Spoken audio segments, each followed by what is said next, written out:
पुण्याकडे आता आपण जाऊया। चंद्रशेखर भांगे आपल्यासोबत, त्यांच्याकडनं जाणून घेऊया। चंद्रशेखर, पुण्यामध्ये आपल्याला माहिती आहे महायुतीमध्ये मोठं नाराजी नाट्य रंगल्याचं पाहायला मिळालेलं होतं। भाजपकडनं सन्मानजनक जागा मिळत नाहीत म्हणून शिवसेनेनं कुठेतरी वेगळी भूमिका घेतली की काय असं एकंदरीत समोर आलं।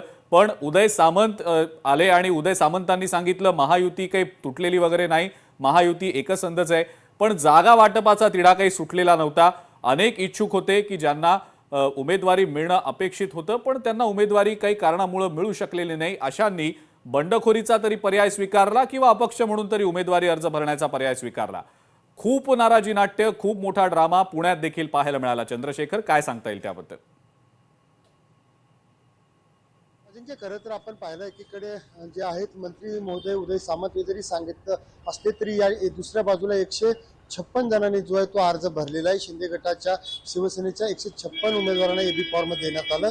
यामध्ये जर आपण पाहिलं तर भाजपा खरं तर शिवसेना शिंदे गटाला किती जागा देणार याचा आकडा अद्यापर्यंत सांगत नव्हती। त्यामुळे कुठेतरी गेल्या 5-6 दिवसापासून हा सगळा नाराज नाट्य आपल्याला पाहायला मिळाला। इकडे रवींद्र दंगेकर, नाना बानगिरे आणि विजयबापू शिवतारे हे सुद्धा प्रयत्न करत होते युती टिकावी, परंतु आज उदय सामंत यांची पत्रकार परिषद झाली। त्या पत्रकार परिषदेमध्ये सुद्धा उदय सामंत यांना पत्रकारांना व्यवस्थित माहिती देता आली नाही, कारण या ठिकाणी जे आहेत ते 156 उमेदवार जे आहेत ते शिवसेना शिंदे गटाच्या उमेदवारांनी अर्ज दाखल केलेले आहेत। आणि दुसरीकडे जर आपण पाहिलं तर भाजपाने तब्बल 30 जे विद्यमान नगरसेवक आहेत त्यांचा पत्ता कट केलेला आहे। आणि भाजपचा आजचा सगळ्यात मोठा जर आपला विषय पाहिला तर अमोल बालवडकर नावाचे जे नगरसेवक होते त्यांना त्या ठिकाणी उमेदवारी जी आहे ती नाकारण्यात आली। आणि थेट आयत्या शेवटच्या 1 तास अगोदर जे आहेत ते अमोल बालवडकर यांनी राष्ट्रवादी काँग्रेस पक्ष अजित पवार गटामध्ये प्रवेश केला आणि त्यांना बानेर बालेवाडी या ठिकाणी जे आहे ते अजित पवारांनी उमेदवारी जाहीर केलेली आहे। दुसरीकडे जर आपण पाहिलं तर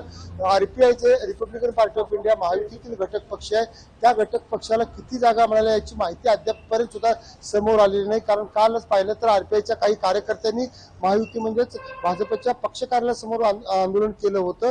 दुसऱ्या बाजूला जर आपण पाहिलं तर तुतारी जे शरद पवार गट जे आहेत राष्ट्रवादी काँग्रेस पक्षाचं, त्या गटाला एकूण 25 जागा मिळाल्याची माहिती समोर येत आहे। आणि अजित पवार यांच्या गटाला 125 जागा ज्या आहेत अशा मिळाल्या आहेत। आणि इतर जे महाविकास आघाडी अजित पवार आणि शरद पवार यांच्यातील जो मित्रपक्ष आहे सचिन थोरात गट यांना सुद्धा काही जागा मिळाल्याची माहिती समोर येत आहे। एकंदरीत प्रचंड नाराजी जे नाट्य आहे ते महायुतीमध्ये आणि अजित पवार आणि शरद पवार यांच्यामध्ये जी युती झालेली त्या दोन्ही पक्षामध्ये पाहायला मिळालं। एकंदरीत आजच्या दिवसामध्ये अद्यापपर्यंत सुद्धा शिवसेना शिंदे गटाच्या जे उमेदवार आहेत त्यांना जरी उमेदवारी पक्ष अर्ज दाखल करायला सांगितलं असलं तरी शेवटच्या क्षणी आम्ही निर्णय घेऊ, त्याबद्दलचा विचार करू असं मंत्री उदय सामंत यांनी सांगितलेलं आहे। अजिंक्य, पण पुण्याचा देखील आढावा घेतला आपण। आता अमरावतीमध्ये जाऊया। अमरावतीमध्ये नेमकं काय घडलं आपण ते देखील जाणून घेऊया। सूरज दहाट आपल्या सोबत आहेत आणि शिवाय छत्रपती संभाजीनगरमध्ये आज इतकं मोठं नाराजी नाट्य आपण पाहिलं, भाजपमध्ये सुद्धा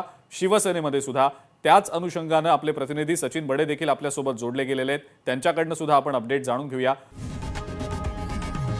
लोकशाही मराठी ऐका, पहा, जागरूक रहा।